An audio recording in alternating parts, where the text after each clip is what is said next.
Welcome to Talking Heads on USA Global TV, starring the one and only wonderful Dr. JACALYN. It's a prestigious place where world-class influencers and experts meet, and where you'll find the most trusted advisors and coaches for all things in life and business.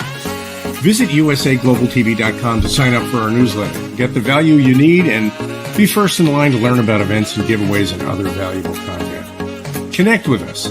Email Dr. JACALYN at usaglobaltv.com to talk about how you can become part of USA Global TV. That's USA Global TV, where the doctor is always in. Hello and welcome to USA Global TV and Business Talk Radio. I'm Dr. JACALYN KERBECK, and our show today is The Wise Ones. Joining me for this show each and every week is a dear friend and someone who's extremely wise, extremely well educated, extremely successful, and yet so down to earth. He is a big part of what we do here at USA Global TV. He is a co-host. He is an expert presenter on our Talking Heads show. He's also on the Talking Heads panel, and he's an elevated listener. He is my book coach. He helped me publish my first book, Behind the Green Screen, and he's helping me publish my second book, which is From Adversity to Awesome. Let's welcome him to the program. It's Mr. Red O'Loughlin. Hi, Red. Hi, Dr. JACALYN. You always are so kind. Well, it's easy to be kind when it's true. Yeah. Just another wonderful day in paradise, eh? Yes, definitely. And Red, I love doing this show because we meet people from all over the world who are really out there making things happen and really trailblazers, setting a path for other people to come forward. I love to encourage people to get out of their comfort zone. I'm doing it all the time. You're doing it all the time. Because of you, I have to thank you. I'm still doing the intermittent fasting. It's been at least a month now. And every day I'm not eating for 12 to 14 hours during the week. And then on the weekends, 14 to 16 hours. So you have expertise in the areas of longevity as a researcher. And you are also an expert in helping people get their book published for free. Hello, which we're going to be talking about, you'll be talking about on our next show, Talking Heads. So let me just spotlight you and have you share a little bit about yourself, and then we'll bring out our guest who's backstage, Gary Turner. Thank you so very much, Doctor. The fasting part, I usually do a 72-hour fast every month. Been doing that for years. That's to rebuild my immune system from scratch. At about 72 hours, the body realizes that it may end up not seeing food for a while, so it goes through an automatic process where it gets rid of any damaged cells that are not performing well. It just cleans everything out, and it basically resets the immune system. And that came from Dr. Walter Longo at the University of Southern California on some study he's done out there where it shows that the immune system is really enhanced after a 72-hour fast. My fasts are water and unsweet tea. I did a 7.5-day fast to begin Lent. It didn't start out that way, but I usually start out for 72, and then I make up my mind each morning how much further I want to go. I got to 72, then went on and on and on. I finally got to 5 days, then 7 days. And okay, fine, it's time to break. But honestly, I could have gone another 2 or 3 days without a problem.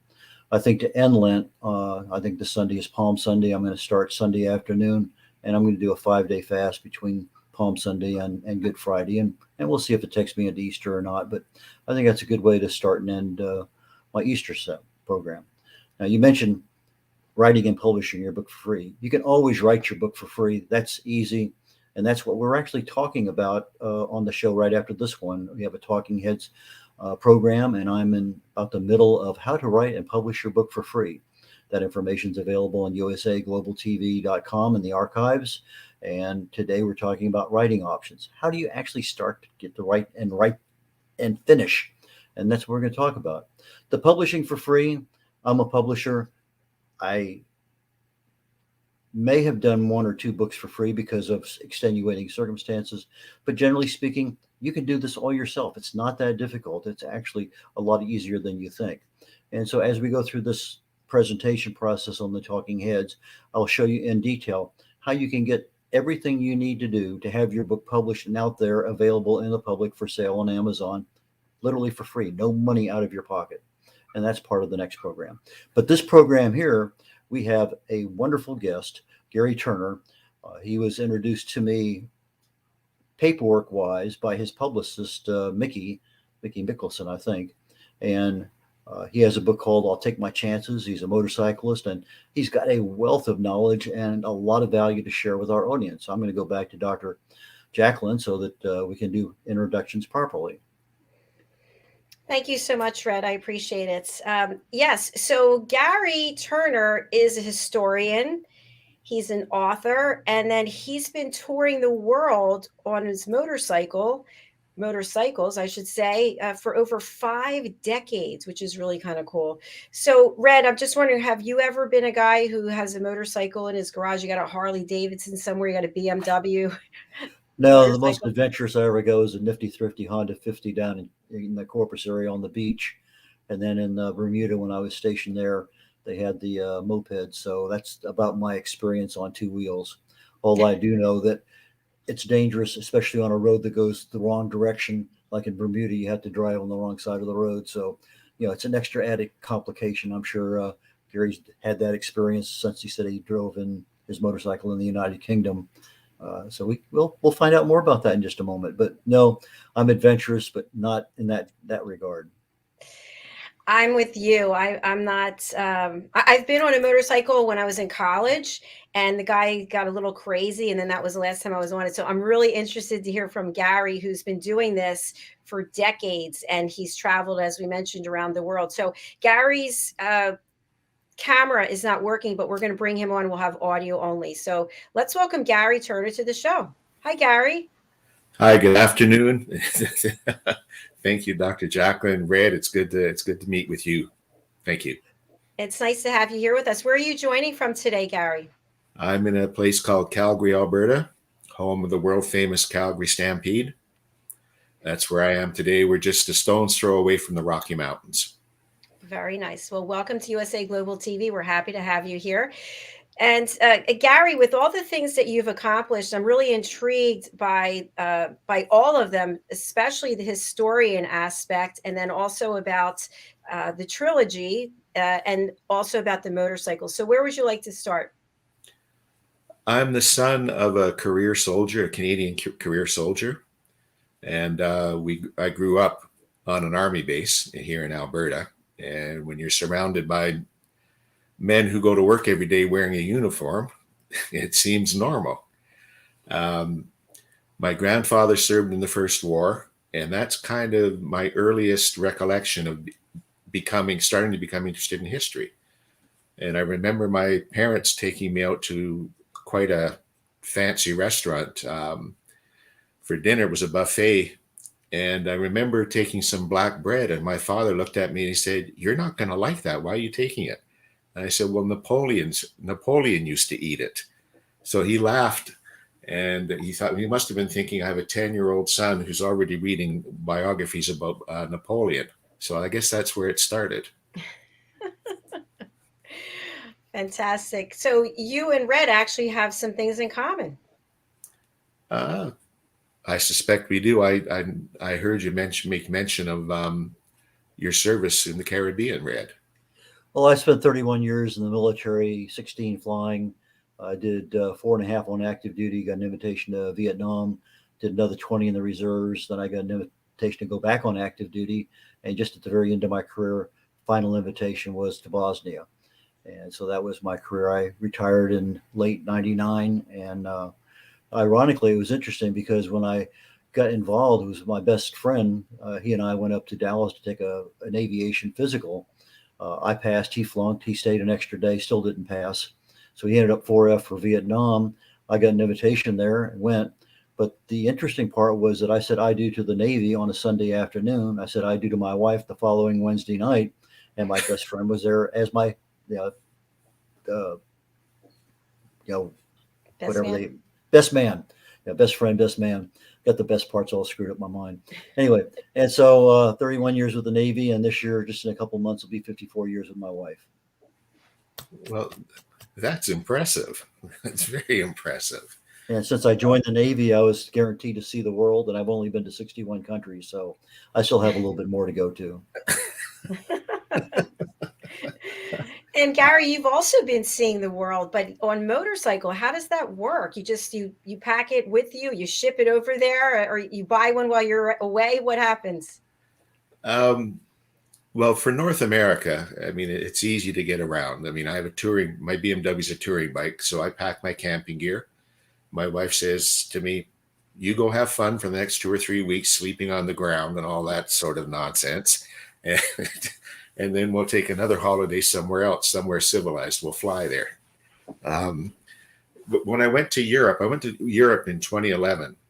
And the impetus for that was at a life-threatening health crisis. And that brought home the fact that you don't live forever, and you've wanted to go back to Europe where you lived once years ago and take your motorcycle. So I flew my motorcycle over to Germany and spent the next 9 weeks touring Western Europe and also going to England.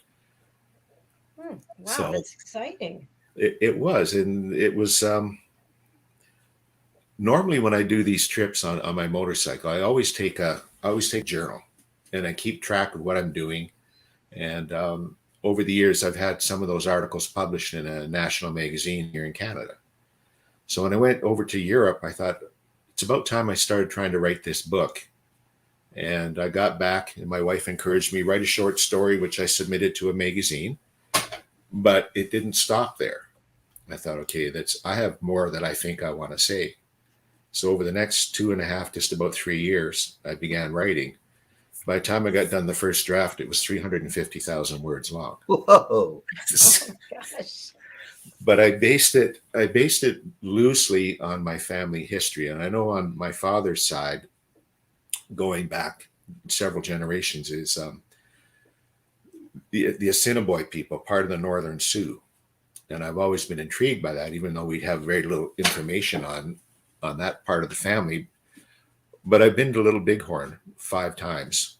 Not that I'm a kind of a nerdy historian, but I've been there. And that's where the story begins in that era.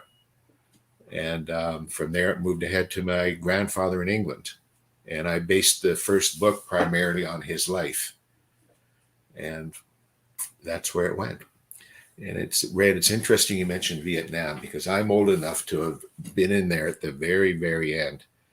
And as I said, my father was a career soldier. He fought in Korea, so you probably have a pretty good idea what he thought of communism. Yep.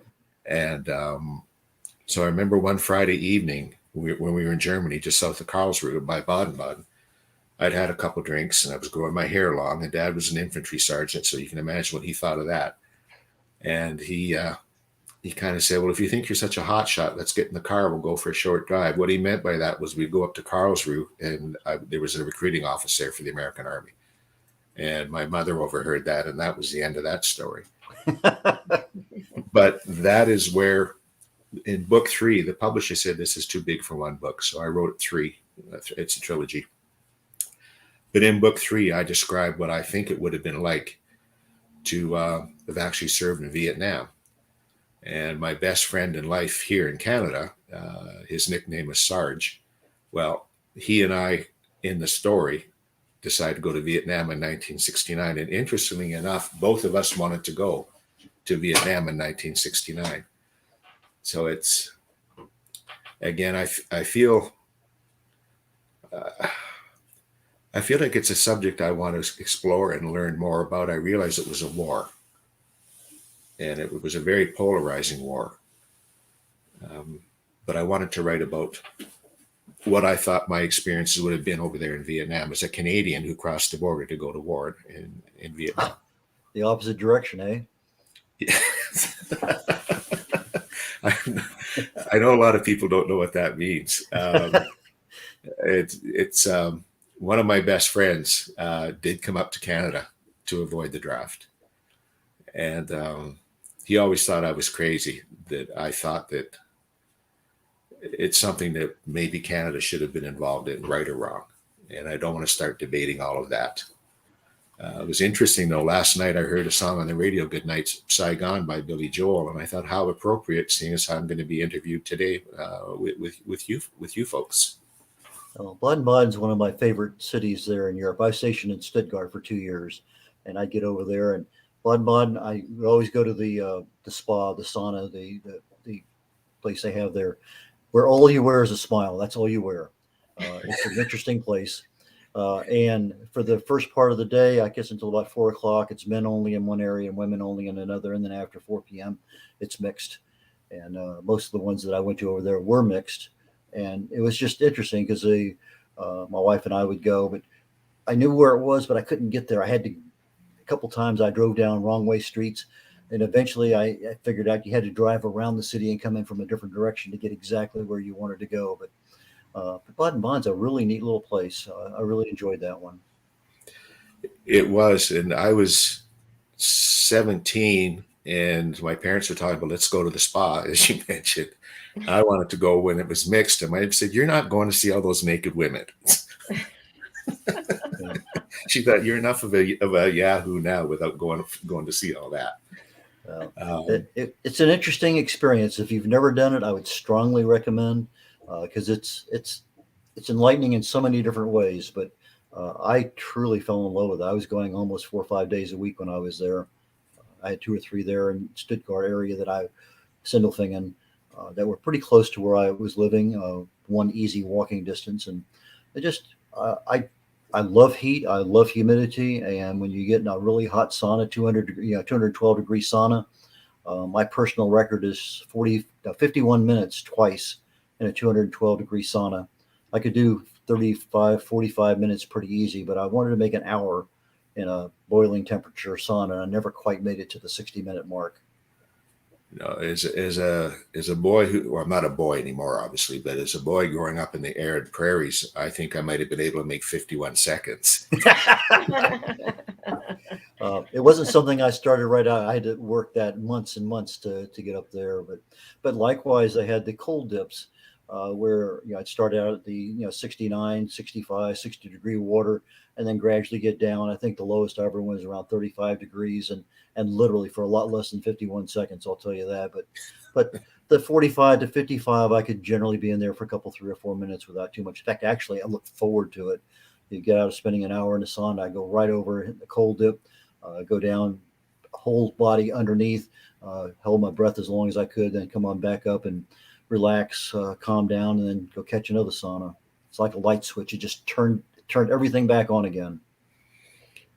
Yeah, Our guest on the last show, right before this one, she actually went to Antarctica and stayed there for a couple of weeks and did the polar plunge, and we actually saw her do the plunge. It was pretty cool.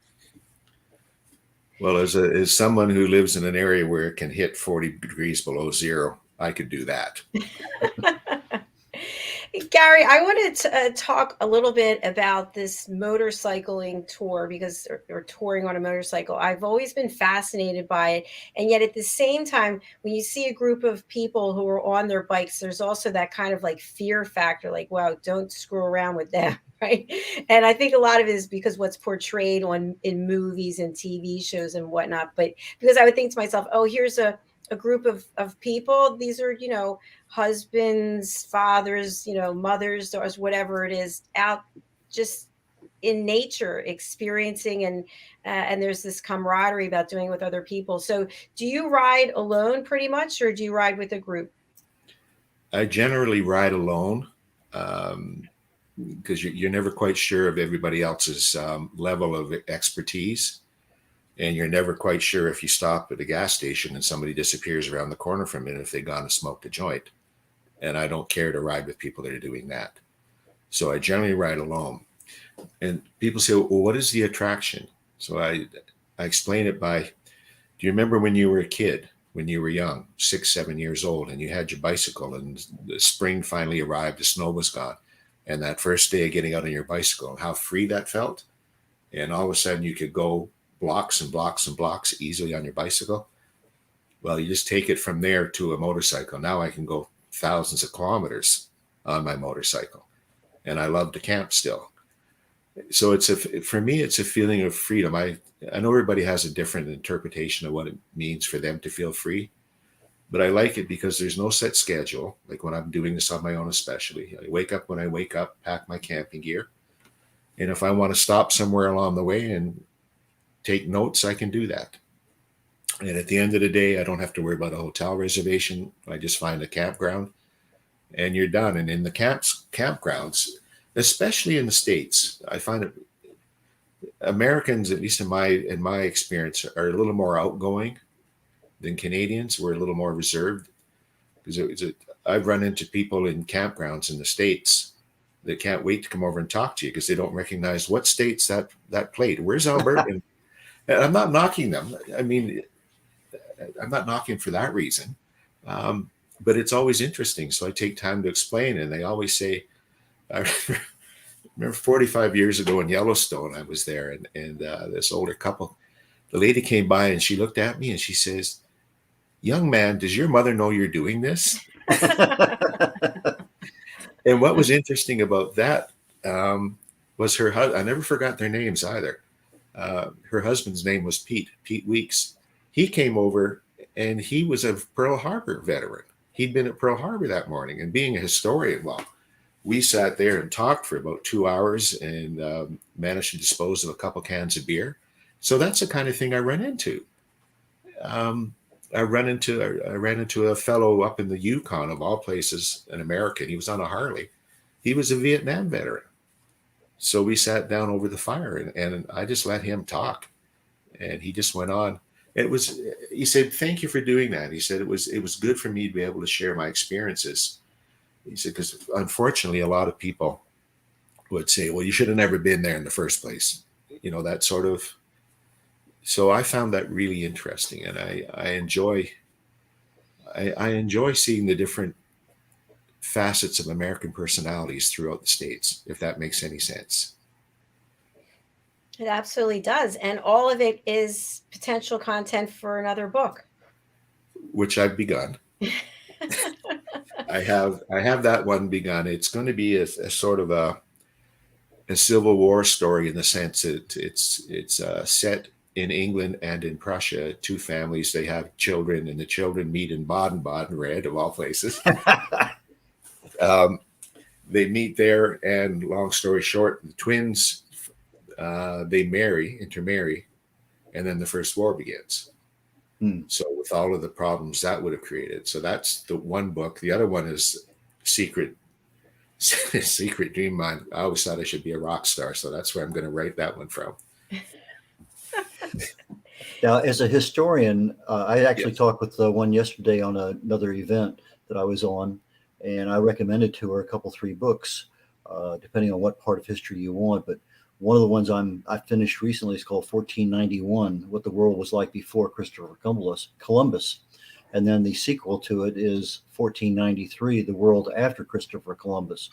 I don't know if you've had a chance to or are aware of those two. And then the other one that I recommended to her was 1422, the year the Chinese discovered America. And that was actually referenced in that 1491 book. But if you're into history, there's so much information in there that's just unbelievable, and a lot of references for substantiating it. So I pass that on for what it might be worth.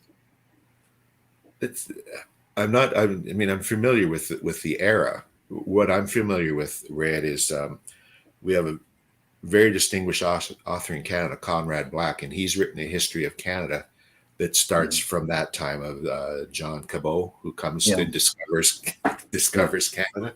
So I think the parallels are probably very similar. Yeah, Conrad Black, I've read. I enjoy him a lot. He's a top-notch writer. He is. He's the only not knock against him, but I have to have a dictionary with me while I'm reading it. Right, absolutely true. So, so what I wrote, as I said, it was a 3-part series, and the first 45 or 50 pages, I made up a mythical character who would have been based on my great grandfather, although I have no idea who he would have been. But I wrote about visions in the Black Hills, and I've been down there a few times, and I've done a lot of studying. Well, he had a vision. He was called Walking Thunder. So I'm talking about the changes that took place on the Great Plains from the westward expansion of Europeans, Americans, and how that impacted the Native Americans both in Canada and the U.S. And a few people that have read it are, as we call it, as it's known in Canada now, it's Indigenous. They've been very, what's the word I'm looking for? Very appreciative of how I wrote it, and why it was so crushing for a lot of them for that to happen, and to lose way of life that they had for thousands of years. So it's my. Are you still there? Yes. We're here. Okay, good. I just had another screen pop up on my computer. I'm thinking this one needs to be retired. But at any rate, I'm more of a historian from the point of view of England and from the time of the beginnings of the English Empire. And of course, my grandfather coming from England, he instilled that in me as well. And so I've always, I know some American history. I know a lot of the British military history. So that's a large part of the book centers on my grandfather and his service in the First War. And that's why I wanted to go overseas in 2011, because I wanted to go where he had been. And I wanted to visit the little village in England where he ran away from home in 1911 at age 17 to come to Canada. I noticed the name of your book is I'll Take My Chances. How did you arrive at that title? I've read that before, and perhaps you have as well. Young in stories about conflicts, especially the First War, the Second Vietnam, that sort of thing. And young men would say to their families, "I'll be all right. I'll take my chances, but I should be fine." And that's where that came from. So people have said, "Is it's a book about gambling?" And I said, "Yes, and it really is." But it's not about Las Vegas. Gary and Red, we're going to take a quick break. And when we come back, Gary, would you like to read from any of your books? Certainly. Okay. Just a paragraph, that's all. Yeah, you can read a page or two if you want. Okay, well, thank you for that. Great. We're going to take a break and we're going to hear from some of our sponsors. We're going to start with Take a Moment, and we'll be back.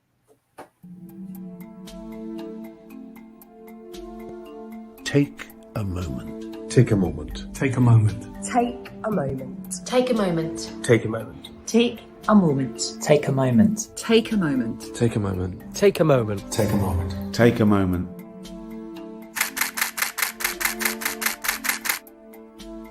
So I've had the privilege of photographing some incredible people over the years, and during each shoot I've asked the subject to close their eyes and take themselves to a peaceful place just for a few seconds. I've found that this really helps to refresh the energy between the camera and the subject. They had an energy that was quite special and quite different from the rest of the shoot. The collection grew, and now it feels the right time to use it for something good. I think it'd be amazing if we could help to raise awareness and involve people in the discussion about mental health. So what we're asking to do is for everyone to upload their own self-portraits. All of these portraits will become part of a massive artwork. I'm really excited to see this project go from hundreds of pictures to thousands of pictures. Essentially, an ever-evolving artwork that says we're all in this together. Close your eyes and take a moment.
I would like to read takes place in France in the last part of the First War, and I'm talking about my grandfather here. So he's coming up to what close to the front line. So I'll start to read from here.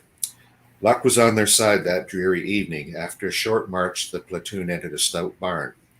Shucking off their heavy packs and greatcoats, the men settled in for a well-deserved sleep. Veteran soldiers heated tins of stew. Experience taught their next chance for warm food might be days away. Sidney viewed the rations with distaste, and his reaction earned him laughter. Turn up your nose now, boy, if you want. In a couple of days, you'll be hunting in your pack for another tin. Knowing the man spoke the truth, Sidney sat down to heat a tin of the greasy bully beef. Rain and sleet accompanied the continuous artillery fire. After eating, most of the men wrapped themselves in greatcoats, and burrowing into the straw, they fell asleep. Sidney restlessly tossed and turned while scratching the lice in his crotch and armpits. After an hour of fruitlessly striving for relief, he rose to stand in the doorway and look at the night. The small village was far enough behind the lines not to be endangered by German artillery. He felt the turmoil of a world gone mad, of ordinary men killing one another simply because they wore different colored clothing. A mile to the east, a battery of heavy guns fired on distant German positions. Faint flashes on the far horizon proved the Germans were answering.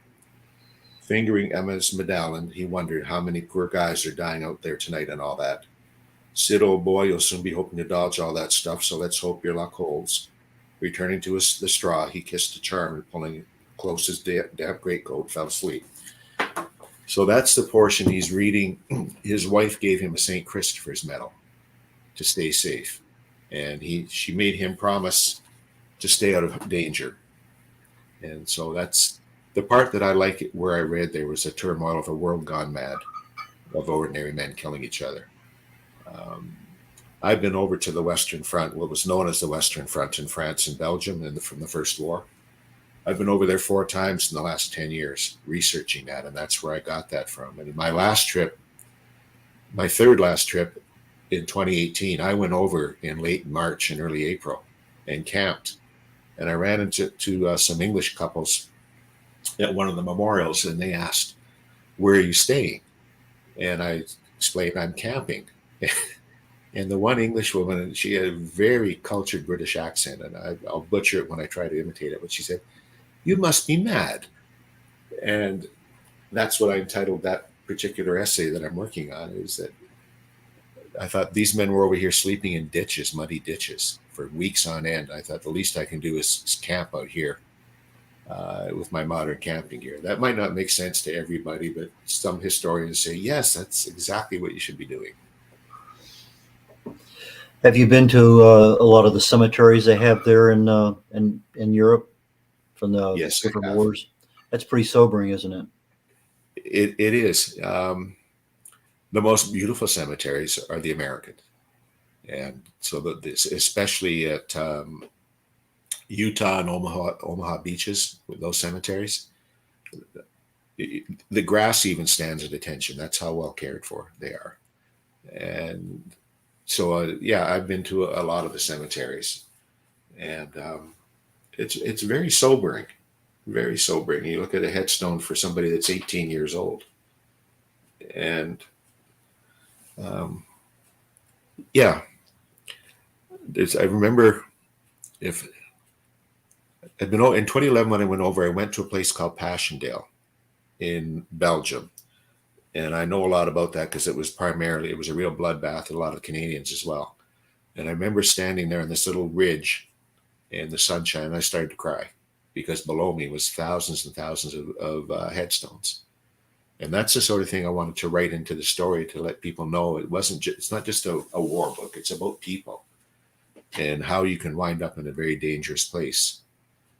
And my own personal belief is you don't ask somebody else to do something that you won't do for yourself. So the book itself is an anti-war story, but not from the point of view of radicalism, or as I call it, hippy dippy. And I'm not disparaging them either, but I wrote it as an anti-war story, and I wanted to detail what happens to the generations that follow from their ancestors who did go to war, if that makes sense. Absolutely. Absolutely. Dr. Um, JACALYN, I cannot hear you. Thank you. I said I found myself being drawn in, Gary, as you were reading, and I was wanting to hear more. So that's always a good sign, right? Your books are yeah, available. Your books are available on Amazon or through your website, yeah. or how do people get your books? I have my website. I have two of them. One of them is www.garyturnerauthor.com, and the other one is the Blue Max Chronicles. So if you look those two up, you will find the books. You will also find the reviews. And this is going to sound like a shameless plug, but I'm going to say it anyways. Most of the people that have read the books have come back to me and said, this should be a movie or a television series. It's that good. And Fantastic. it is. And I don't know about you two, but I'd never done anything quite like that before. I mean, a 4 or 5 page motorcycle article is one thing, but to write something like this that you didn't plan on doing, Mm-hmm. and have people come back to you and say that's one of the best books I've ever read. Sometimes I think, who are they talking about? Part of our job as an author, in many, many regards, is to affect some kind of change, to inspire others to do something. And sometimes all we do is just get them thinking. It's not necessarily they take action, but they now have a different perspective on things that they really were not aware of before. And I think that's a major accomplishment of a lot of authors. My wife has always been my biggest fan as far as being literary. So she read the book after it was published, and then we went over for the 100th anniversary of the end of the First World War. We went over to Belgium and France, and she wanted to go and see that based on reading what I'd written. And she said, I've always thought you were kind of nerdy, and she still does.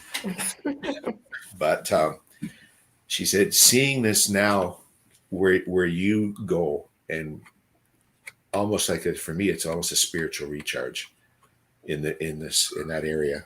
She said, I understand why you do it now. So That had to feel good.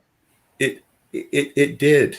And we would stop somewhere and she would ask me a question and I would explain, okay, the significance of this area. And she would just shake her head and tears would well up in her eyes. And she'd see these headstones with all these young men on both sides, not just, ours, but on west side, on both sides.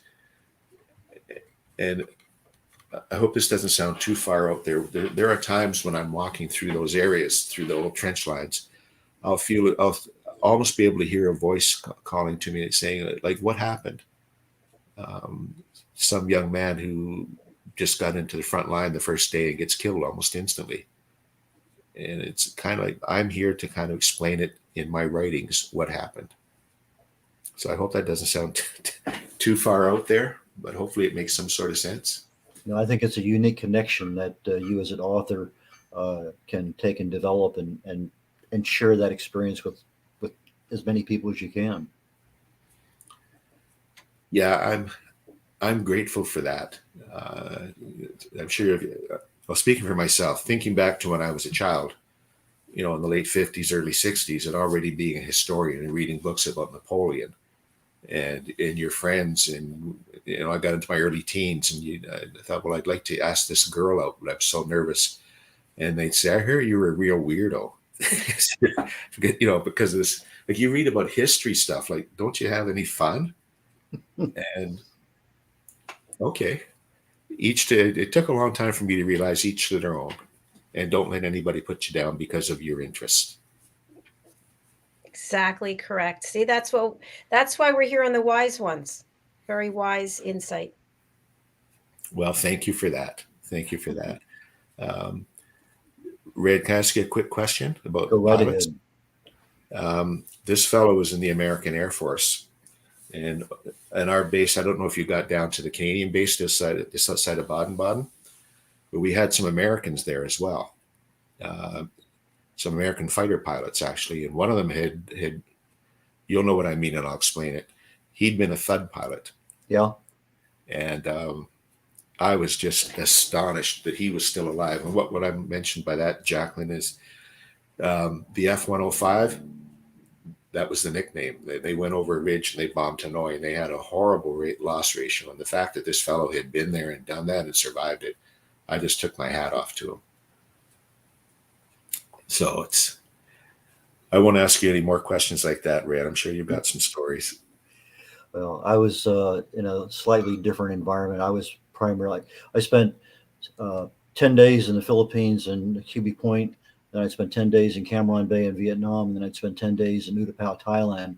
And our mission at that time was to locate any infiltrator trawlers going from North Vietnam to South Vietnam, and to track all Soviet bloc vessels going into Haiphong. And so most of my time was spent out over the water in P-3 anti-submarine aircraft, anti-submarine warfare aircraft. And so we take off, and literally as soon as we get the wheels up, we're on station right there just as daybreak is happening. And then we land just right after it got dark. And so our days were all day long. We're flying over water, most of the time about 200 feet. And you'd be out there for 10, 11, 12, 13 hours, whatever it took. But that was my mission, and we just happened to change locations every 10 days for months on end. I'm just sitting here like, wow, just 200 feet off the water all day. That's something. Yeah, it was interesting. And then every ship we found, they have a thing they call it rigging the ship. You'd actually go down and give the profile of the ship. You describe the ship, the stern, the funnel. Then you'd get the course and the speed, the latitude and longitude. And if they had any particular deck cargo of interest, then you overflew and took pictures as you went down there. But we'd usually fly down one side, let's say the left side of the boat as it's going, and then you do a 90-degree right turn, and then you do an immediate 270. So you come across the stern, and then you come back down, do the same thing, go down the opposite side. So you're taking pictures of the boat, from the forward, the side, and the back, and then you take a picture looking up the boat, and then the entire other side, and then depending on what was going on, maybe sometimes an on-top photo. And then you move on to the next one. And if we found an infiltrator trawler, we were only allowed one pass. We take a picture with the Polaroid just to verify that's what it was. Then we would notify, the higher ups, and depending on what they thought, they would send a submarine, or actually we would stay on station outside their visual range at about 20 miles, and we would just track them all day, all night, so to speak. And then at some point in time, we would turn it over to someone else, usually a submarine. They would track them. And if they were going into the Delta down south, then they would send an OV-10 or something like that out there to blow it out of the water.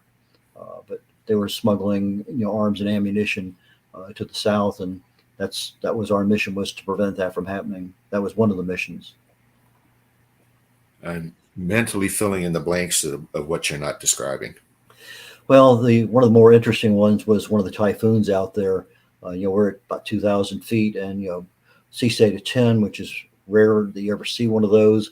But the boat had pulled up into the Paracels, I believe, and they were sheltering there, and we're out there flying, and 130 mile an hour winds or whatever it happened to be at the time, and gusts to who knows what. And it was one of those more interesting flights that I happen to recall.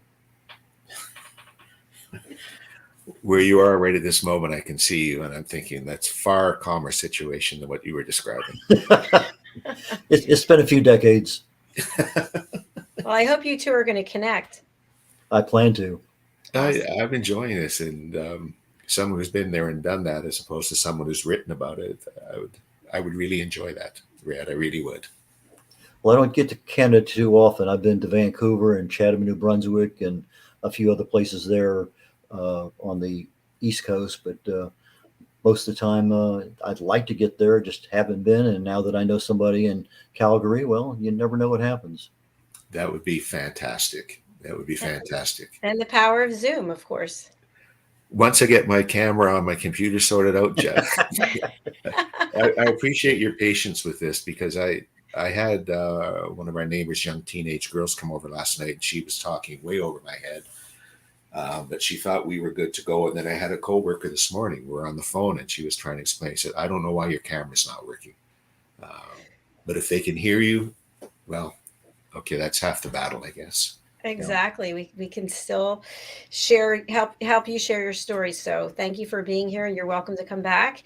And Gary, for people who are not able to read the banner, I put together this banner for your one website.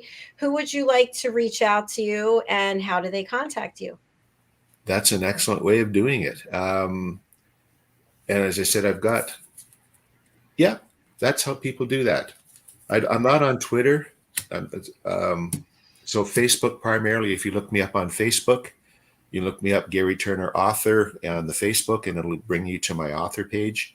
And I do post on there at times. I'm not on there a lot, but I do post on there. And that's where I do post reviews and whatnot. I've been reviewed now probably 7 or 8 times. And all of the reviews have been flattering, I'll put it that way. So please look them up. Fantastic. There it is. Facebook, Gary Turner author. I used to be able to type 70 words a minute, Red, when I was in school. How about that? I'm looking at this thing. Wow, is she ever good? Very, very late in my career, when I was laid off and I was taking a bunch of deals, I used to type over 100 at one time.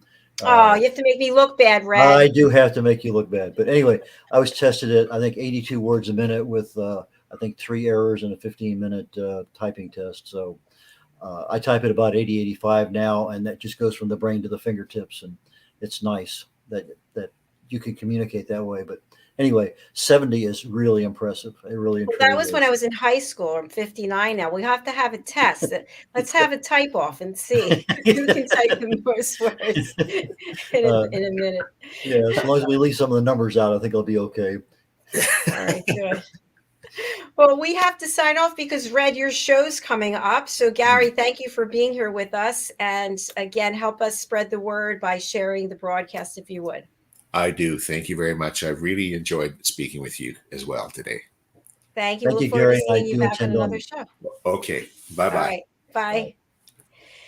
Red, I'm going to spotlight you quickly. If you can share with our audience, what is a talking head and what are you talking about on your Talking Head series today? Thank you, Dr. JACALYN. Today, in less than 9 minutes, we'll have the Talking Heads program here on USA Global TV. And I will be presenting, I think, got to go check and type exactly which one it is. Here we go. It is number 4 out of 6, and it's called Writing Options. In other words, my general theme of these 6 presentations is how to write and publish your book for free. Writing is writing, but sometimes people have a difficulty of what to write, how to get started. And I have a couple little tips today that will actually make everything a whole lot easier. So on the Talking Heads today, we'll be talking about, under the general title of how to write and publish your book for free. Today, we're talking about writing options. How do we actually get our thoughts onto paper and get that paper published? Now, we'll save the publishing part for the next week, but right now, let's get that writing part done. And that's what we'll talk about today. All right. Thank you very much. I appreciate it. I'll let you go a couple minutes early so you can get ready, and I'll see you over in the other studio. Thank you, Dr. JACALYN. Catch you shortly. Bye Thank now. you. Bye. Thank you, everyone, for watching and for engaging with us. If you're interested in finding out more about our Talking Heads platform, I'm going to bring up the visual graphic. So Talking Heads are experts who come from around the world. They have their own 30-minute show. And in order to be a talking head, you must have 5 years experience in your field.